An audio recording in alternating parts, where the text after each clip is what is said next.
Kilala sa maraming bagay ang Santa Mesa. Dito unang sumiklab ang apoy ng digmaang Pilipino at Amerikano. Dito rin nakadikit ang pangalang Stop and Shop at dito rin sa Santa Mesa matatagpuan ang paboritong instrumento ng masa. Ang mga gitara na bitbit ang humigit kumulang 80 taong kasaysayan ng mga lumanog. Nakakubli sa pagitan ng mga naglalakihang gusali at ingay ng trapiko ang maliit na establisimentong pag-aari ng mga lumanog. Ang bantay nito, si Ate Rose, ay matagal na't halos kabisado na ang bawat maliliit na detalye ng mga gitarang itinitinda niya. Matagal na talaga. Matagal na ako. Actually, papagbuhin mo ako ng gitara. Kaya niyo Kayang-kaya. kaya po. Kasi may hormaan yan eh. Opo. Kung paano buuin ng itang gitara. Aniya, sa tagal ng kanyang paninilbihan sa mga lumanog, napamahal na siya sa kanyang ginagawa kahit may mga problema ang mismong mga amo niya. Kumaga, pag mahal mo ang trabaho mo, kahit may konting problema, minsan, siyempre, hindi mo maiwasan nagkakaroon ng problema yung pinakaamo mo. Parang nadadamay ka din eh. Ayon sa kwento ni Ate Rose, malaking kamalian ang matagal ng paniniwala ng marami. Sapagkat ang sikat na tatak lumanog ay hindi nagmula sa Cebu. Ang tunay na puso ng bawat lumanog ay nagmula sa norte, mula sa mauhusay na kamay ng mga luthier sa Guagua, Pampanga. Hindi kami umaangkat sa Cebu. Actually, nabalitaan ko lang may nagpunta na lumanog sa Cebu. Sa Cebu? Kaya naman nagkaroon na lumanog sa Cebu. Pero talaga pong Kapampangan. Kapampangan. Kaya actually lahat ng mga tindahan dito halos puro Kapampangan yun. Bago pa man makalikha ng tunog, dumadaan sa isang mabusising proseso ang paggawa ng mga lumanog.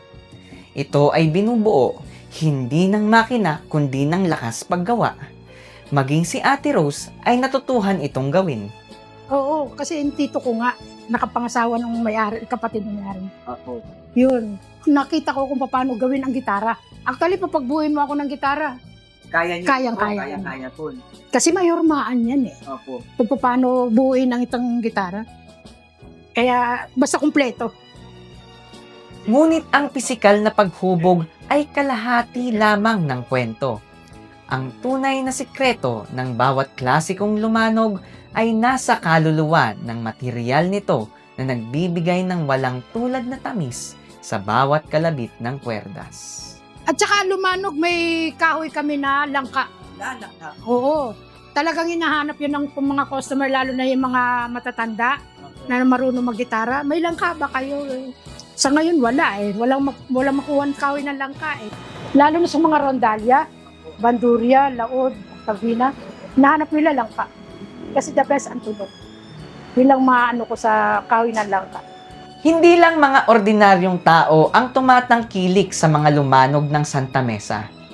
Sa katunayan, ayon kay Ate Rose, kahit mga kilalang personalidad ng original Pinoy music at showbiz ay dinarayo ang kanilang tindahan para lang magpaayos at magpasadya. Kasi si Freddy Aguilar, nagpagawa dito ng sarili niyang gitara, pero yung turtle back. Pero fiberglass yun. Turtle back na fiberglass na ang butas-butas lang ay yung maliliit. Gawang Pampanga yun. Tulad ni Joey Marquez, nakaraan na nagpunta na rin dito. Binili niyang gitara sa Amerika, 25,000. Nasagi nung apo niya, nasira. Pinagawa dito. Nag-presyo ko sa kanya, pero hindi siya sige, okay lang, basta magawa yung gitara ko. Ganun lang yun siya.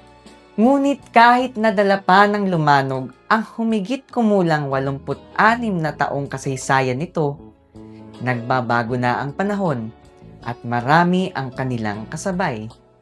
Ngayon, mas madalas nang piliin ng mga mamimili ang mas mabilis na gawin kaysa sa mabusising pagkakagawa.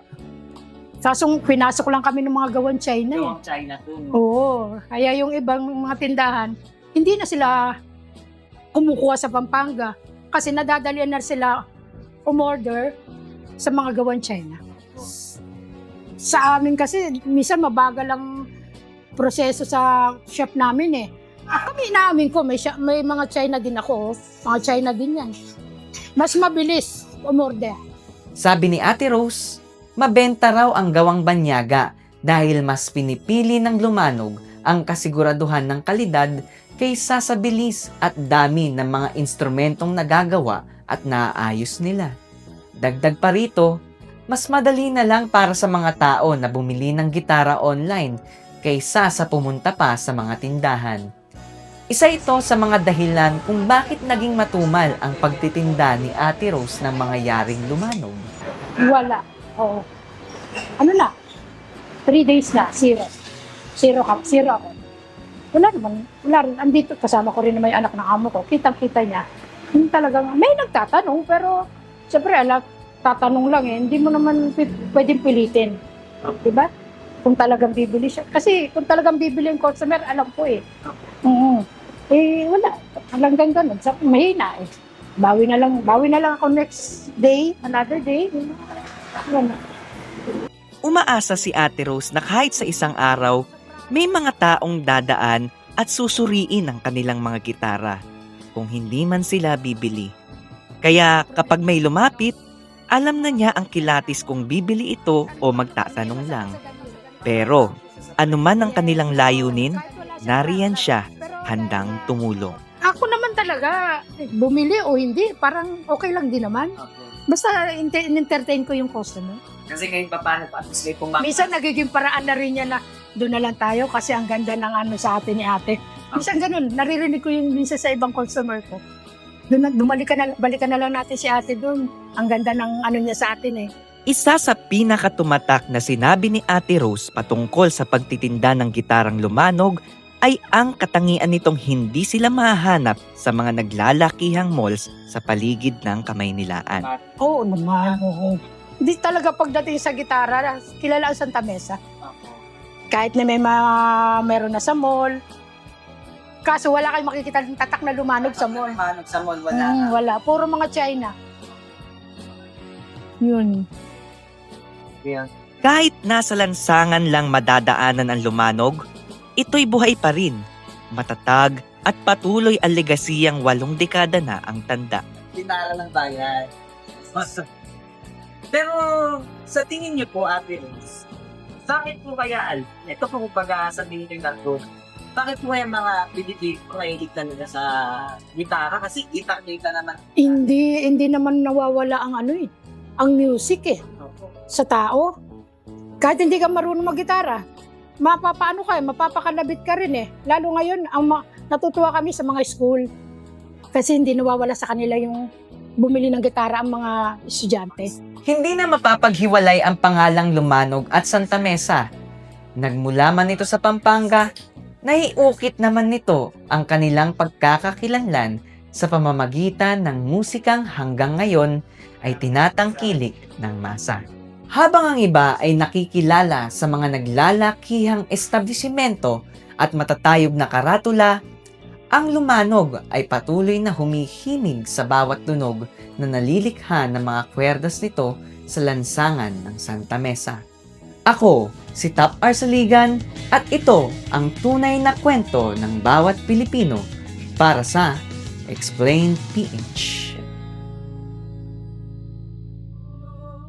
Pangako sa'yo, paglala.